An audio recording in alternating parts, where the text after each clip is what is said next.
마트 계산대 앞에선 46세 주부 김선영 씨가 영수증을 받아들었습니다. 같은 품목, 같은 수량인데 석 달 전보다 23,000원이 더 나왔습니다. 고등어 한 손, 두부 두 목, 계란 한 판, 라면 두 봉지. 특별히 사치스러운 것도 고급스러운 것도 없습니다. 그냥 평범한 주간 장복인데 숫자가 달랐습니다. 장바구니를 들고 주차장으로 걸어가는데 핸드폰이 울렸습니다. 이번 달 주택담보대출 이자 납부 알림이었습니다. 지난달보다 31,000원이 더 빠져나간다는 문자였습니다.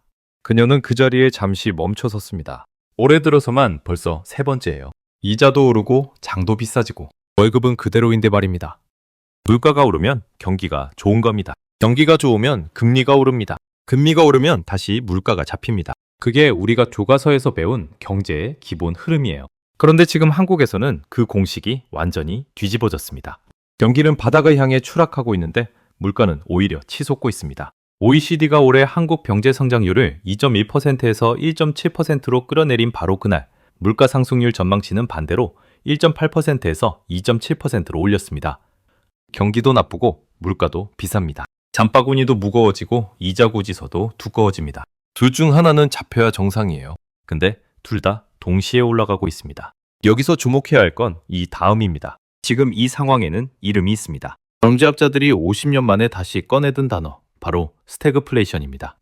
경기 침체를 뜻하는 스태그네이션과 물가 상승을 뜻하는 인플레이션이 동시에 발생하는 상황입니다. 단순히 물가가 오르는 게 아니에요. 단순히 경기가 나쁜 것도 아닙니다. 두 가지가 동시에 서로 반대 방향으로 당기면서 경제 전체를 갈기갈기 찢어놓는 겁니다. 마지막으로 이 단어가 전 세계를 공포에 떨게 했던 건 1970년대 중동 오일 쇼크 때였습니다. 그리고 지금 호르무즈 해협에서 시작된 전쟁이 50년 만에 그 악몽을 다시 깨웠습니다. 근데 진짜 소름 돋는 건 세 번째입니다. 스태그플레이션이 무서운 이유는 단순히 물가도 오르고 경기도 나빠서가 아닙니다. 이 상황의 진짜 공포는 따로 있어요. 어떤 정책을 써도 상황이 더 나빠진다는 겁니다. 금리를 올리면 1900조 원에 달하는 가계부채가 폭발하고 금리를 내리면 물가가 더 폭주합니다.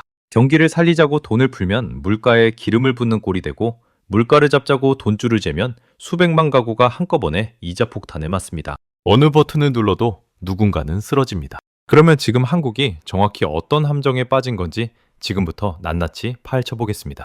그러면 대체 지금 한국이 얼마나 깊은 함정에 빠진 건지 숫자로 추적해 보겠습니다. 올해 3월 OECD는 조용히 두 개의 숫자를 동시에 바꿨습니다. 한국 경제 성장률 전망치는 2.1%에서 1.7%로 내렸고 물가 상승률 전망치는 1.8%에서 2.7%로 올렸습니다. 같은 날 같은 보고서에서 두 숫자가 정확히 반대 방향으로 움직인 겁니다. 경기는 더 나빠지고 물가는 더 오른다는 뜻입니다. 이게 단순한 수치 조정이 아닙니다. 한국 경제가 지금까지 누구도 예상하지 못한 방향으로 흘러가고 있다는 국제기구의 공식 경고였습니다. 그리고 그 경고를 촉발한 진원지는 하나입니다. 배럴당 100달러를 돌파한 국제유가입니다. 한화로 환산하면 배럴당 약 14만 8천 원, 1년 전과 비교해 40% 가까이 치솟은 가격입니다. 이란 전쟁이 장기화하면서 호르무즈 해협을 통한 원유 공급이 사실상 반토막 나버린 결과입니다. 유가가 오르면 기름값만 오르는 게 아닙니다. 이걸 이해하는 게 핵심입니다. 한국은 원유의 95% 이상을 수입에 의존하는 나라입니다. 원유가 오르면 정유가전에서 나오는 나프타 가격이 뛰고 나프타를 원료로 쓰는 플라스틱과 합성섬유 가격이 오릅니다. 비료의 핵심 성분인 요소 역시 천연가스에서 뽑아내는데 그 천연가스 가격도 유가를 따라 함께 오릅니다. 화물트럭 기름값이 오르면 물류비가 뛰고 공장 전기요금이 오르면 생산 단가가 올라갑니다. 결국 슈퍼마켓 진열 대위 모든 상품의 가격이 줄줄이 오르는 구조입니다. 실제로 국내 생산자 물가지수는 6개월 연속 상승세를 이어가고 있습니다. 공장 문을 열 때마다 전달보다 더 많은 비용이 빠져나가는 상황에서 기업들은 그 비용을 고스란히 소비자 가격에 전가하고 있습니다. 전국 주유소 휘발유 평균 가격이 리터당 1,835원을 넘어섰고 일부 지역에서는 이미 2,000원대를 돌파했습니다. 이 충격이 소비자에게 도달하는 데는 오래 걸리지 않았습니다. 3월 소비자 심리지수가 한 달 만에 5.1포인트 급락했습니다. 2024년 12월 비상계엄 사태 직후 이후 최대 낙폭입니다. 사람들이 지갑을 닫기 시작했다는 신호입니다. 그런데 여기서 반드시 짚어야 할 게 있습니다. 지갑을 닫고 싶어도 닫을 수 없는 지출이 있습니다. 전기료, 가스비, 대출이자, 월세. 이건 안 쓴다고 해결되는 항목이 아닙니다. 허리띠를 아무리 졸라매도 매달 통장에서 사라지는 고정비가 있습니다.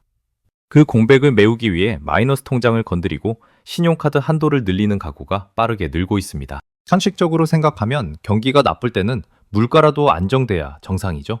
근데 나타난 건 정반대였습니다.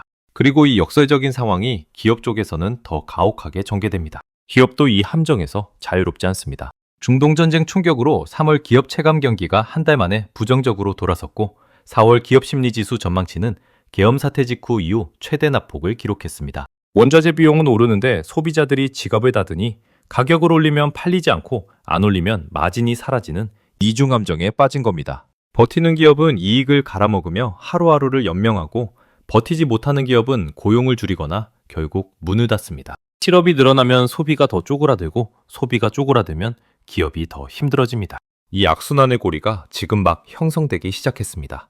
그렇다면 이 모든 것의 핵심, 왜 한국이 이 함정에서 유독 빠져나오기 어려운 구조를 갖게 된 건지 그 뼛속 깊은 이유를 지금부터 뜯어보겠습니다. 그러면 대체 왜 한국이 이 함정에서 유독 빠져나오기 어려운 걸까요? 답을 찾으려면 먼저 스태그플레이션이라는 괴물의 작동 방식을 이해해야 합니다. 냉장고를 하나 떠올려 보세요. 냉장고 온도가 너무 높으면 음식이 상합니다. 이건 온도를 낮추면 해결됩니다. 냉장고 온도가 너무 낮으면 음식이 얼어버립니다. 이건 온도를 높이면 해결됩니다. 그런데 만약 냉장고 위칸은 타들어가고 있는데 아래 칸은 꽁꽁 얼어붙어 있다면 어떻게 해야 할까요? 온도를 높이면 위칸이 더 타고 온도를 낮추면 아래 칸이 더 얼어붙습니다.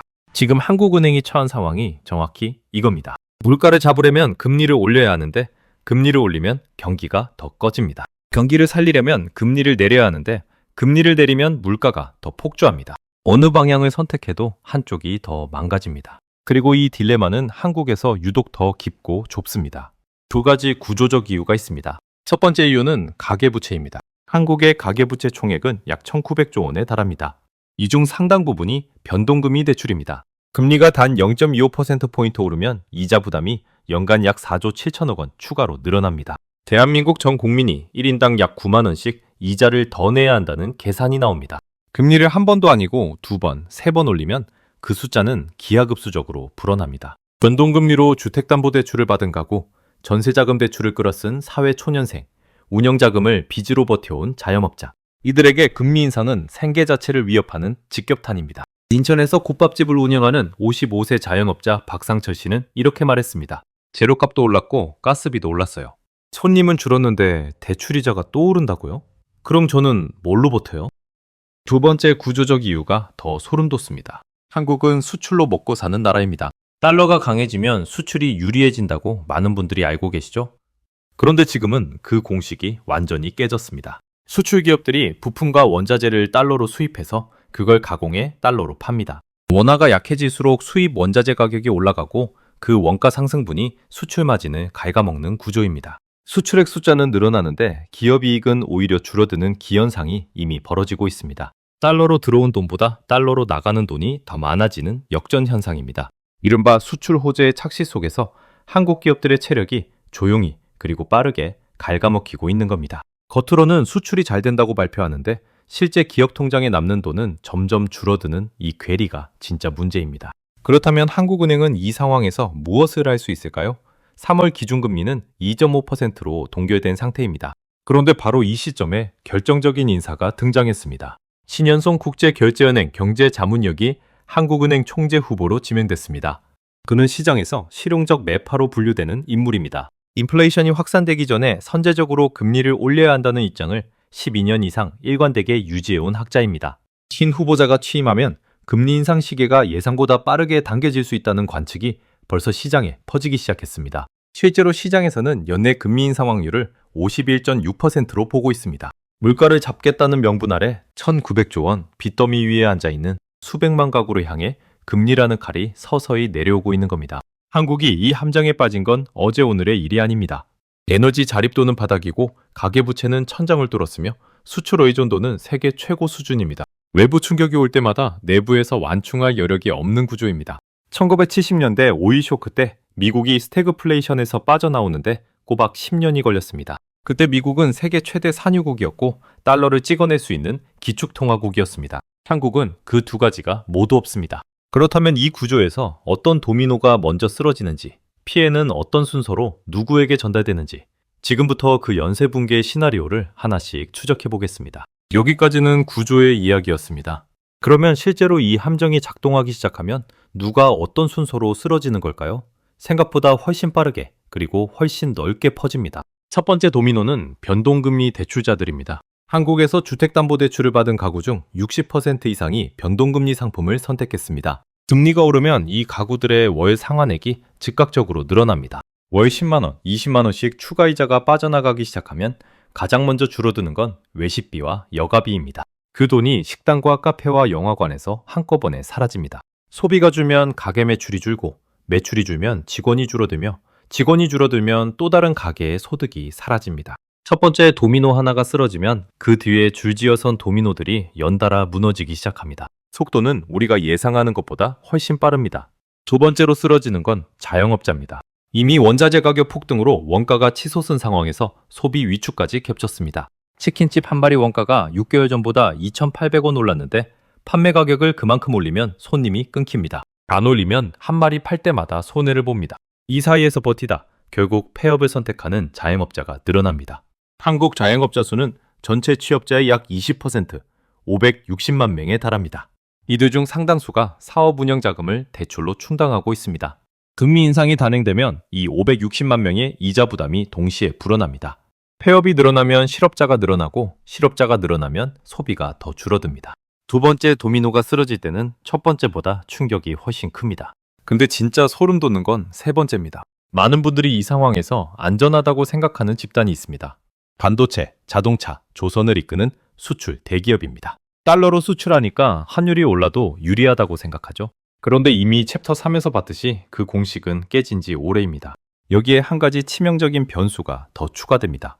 스태그플레이션은 한국만의 문제가 아닙니다. 한국의 최대 수출 시장인 미국과 유럽에서도 동시에 소비가 위축되고 있습니다. 미국 4분기 성장률이 0.7% 쇼크를 기록했고 PC 소비자 물가는 3.1%로 반등했습니다. 해외 소비자들도 지갑을 닫기 시작했다는 뜻입니다. 한국 기업들이 물건을 팔아야 할 시장 자체가 쪼그라들고 있습니다. 원가는 오르고 마진은 줄고 시장마저 작아지는 삼중고 앞에 수출 대기업도 예외가 아닙니다. 여기서 반전이 하나 있습니다. 이 도미노가 가장 가혹하게 직격하는 집단은 따로 있습니다. 바로 빚으로 자산을 산 청년들입니다. 주식과 부동산에 대출을 끼고 투자한 청년, 고위험 가구의 비중이 급격히 늘어났다는 한국은행 통계가 이번 주 공개됐습니다. 금리가 오르면 이들의 이자 부담이 즉각 늘어납니다. 동시에 금리 인상 기대감으로 부동산과 주식 가격이 하락 압력을 받습니다. 자산 가격은 떨어지는데 이자 부담은 늘어납니다. 담보 가치가 대출 원금 아래로 내려가는 깡통 상태가 되면 은행이 즉각 추가 담보를 요구합니다. 그 순간 선택지는 둘뿐입니다. 추가 담보를 넣거나 아니면 손실을 확정하고 팔거나. 몇 년에 걸쳐 모은 종잣돈이 이 한순간에 증발할 수 있습니다. 이 네 개의 도미노가 동시에 쓰러지기 시작하면 무슨 일이 벌어질까요? 소비 절벽이 옵니다. 소비 절벽이 오면 기업 매출이 급감하고 기업 매출이 급감하면 고용이 줄어들며 고용이 줄어들면 소비가 더 줄어드는 악순환이 완성됩니다. 그리고 이 악순환 속에서 물가는 여전히 높습니다. 왜냐하면 물가를 끌어올리는 유가와 수입 원자재 가격은 국내 소비와 무관하게 국제시장에서 결정되기 때문입니다. 경기는 무너지는데 물가는 안 잡히는 최악의 시나리오가 현실이 됩니다. 그렇다면 이 상황에서 정부와 한국은행은 대체 무엇을 하고 있는 걸까요? 그리고 그 대응이 왜 오히려 함정을 더 깊게 만들고 있는지 지금부터 낱낱이 파헤쳐 보겠습니다. 그렇다면 정부와 한국은행은 이 상황을 손 놓고 보고 있는 걸까요? 대응책이 세 가지 나오고 있습니다. 첫 번째는 에너지 가격 통제입니다. 정부는 27일 0시부터 나프타 수출을 전면 제한했습니다. 겉으로는 공급망 안정 조치라고 포장했습니다. 근데 진짜 목적은 따로 있었습니다. 나프타 가격이 국제시장 수준으로 오르면 국내 제조업 원가가 폭등하고 소비자 물가로 전가되는 시나리오를 막겠다는 겁니다. 그런데 이 조치에는 치명적인 허점이 있습니다. 나프타 수출을 막는다고 해도 원유를 수입하는 비용은 그대로입니다. 배럴당 100달러짜리 원유를 사다 정제하는 비용은 어떤 행정명령으로도 통제할 수 없습니다. 틀어막을 수 있는 건 출구뿐이고 들어오는 비용은 막을 방법이 없습니다. 첫 번째, 출구가 막혔습니다. 두 번째 대응은 기준금리 동결입니다. 한국은행은 3월 금리를 2.5%로 유지했습니다. 겉으로는 경기 침체를 막기 위한 신중한 선택이라고 발표했습니다. 근데 진짜 의미는 다릅니다. 금리를 올리는 순간 가계부채 1,900조 원이 폭발할 수 있다는 걸 알기 때문에 물가가 올라도 일단 버티겠다는 선택을 한 겁니다.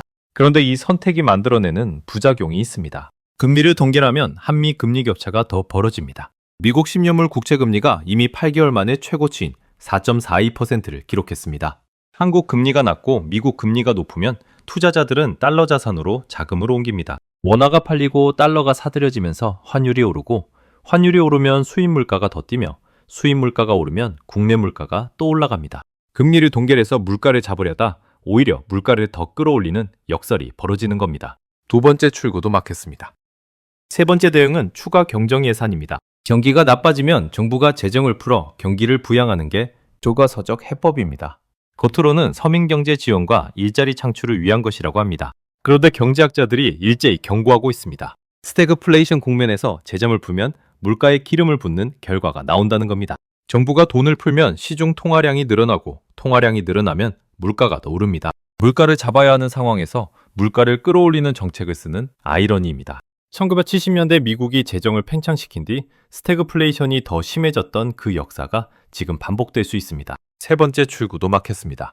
이 세 가지 대응책이 모두 부작용을 안고 있다는 걸 정부도 알고 있습니다. 그런데도 이 정책들이 나오는 건 완벽한 해법이 존재하지 않기 때문입니다. 나프타 수출을 막으면 무역 분쟁 위험이 생기고, 금리를 동결하면 환율이 오르며 추경을 풀며 물가가 찝니다.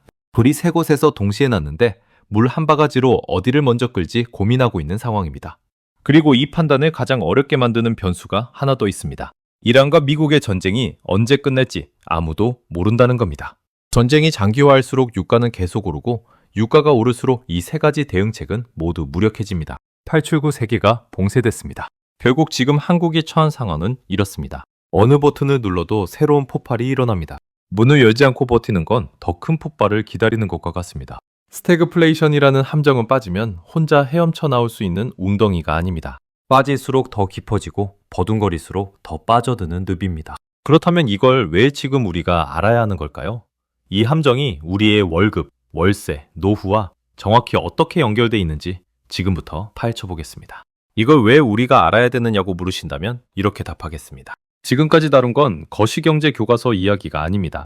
지금 이 순간 여러분의 통장에서 실제로 일어나고 있는 일입니다. 스태그플레이션이 심화되면 가장 먼저 타격을 받는 건 고정월급으로 살아가는 사람들입니다. 물가가 2.7% 오르는데 임금 인상률이 그보다 낮으면 통장 숫자는 그대로인데 살 수 있는 게 줄어드는 겁니다. 퇴근길 편의점에서 삼각김밥 하나를 집다가 멈칫한 적 있으신가요? 마트 영수증을 보며 이게 맞나 싶었던 적 있으신가요? 그게 스태그플레이션이 이미 일상에 침투했다는 신호입니다. 남의 나라 이야기가 아닙니다. 시차만 다를 뿐 우리는 지금 같은 길 위에 서 있습니다. 한국이 유독 더 위험한 구조적 이유가 있습니다. 한국은 전 세계에서 가계부채 비율이 가장 높은 나라 중 하나입니다. 국내 총생산 대비 가계부채 비율이 100%를 넘습니다. 나라 전체가 1년 동안 만들어내는 부가가치보다 가계가 진 빚이 더 많다는 뜻입니다. 이 구조 위에서 금리가 오르면 충격을 흡수할 완충제가 없습니다. 1997년 외환위기 때 한국이 그토록 빠르게 무너진 건 외부 충격이 강해서만이 아닙니다. 내부 체력이 그 충격을 버텨낼 수 없었기 때문입니다. 지금 상황이 그때와 구조적으로 닮아 있습니다. 충격의 출처는 다르지만 취약한 내부 구조는 그대로입니다. 그리고 그 구조 위에 스태그플레이션이라는 더 복잡한 파도가 밀려오고 있습니다. 그렇다면 지금 우리는 무엇을 해야 할까요? 두 가지를 말씀드리겠습니다. 첫 번째는 변동금리 대출 점검입니다. 금리 인상이 현실화되기 전에 고정금리 전환을 검토할 시점입니다. 이자 부담이 갑자기 늘어나는 충격을 사전에 완충하는 게 가장 현실적인 방어입니다. 두 번째는 실질 구매력을 지키는 자산 배분입니다. 스태그플레이션 국면에서 현금 가치는 물가 상승률만큼 매년 조용히 녹아내립니다. 역사적으로 이 국면을 버텨낸 건 현금을 쌓아둔 사람이 아니라 실물 가치를 추종하는 자산으로 분산한 사람들이었습니다. 아는 사람과 모르는 사람 사이의 결과는 시간이 지날수록 갈라집니다. 스태그플레이션이 한국 경제에 어떤 후폭풍을 가져올지 여러분은 어떻게 대비하고 계신가요? 댓글로 의견 남겨주시고 도움이 되셨다면 구독과 좋아요 부탁드립니다. 정보는 평등하지 않습니다. 먼저 아는 사람이 먼저 움직입니다. 오늘 여러분이 그 먼저 아는 사람입니다.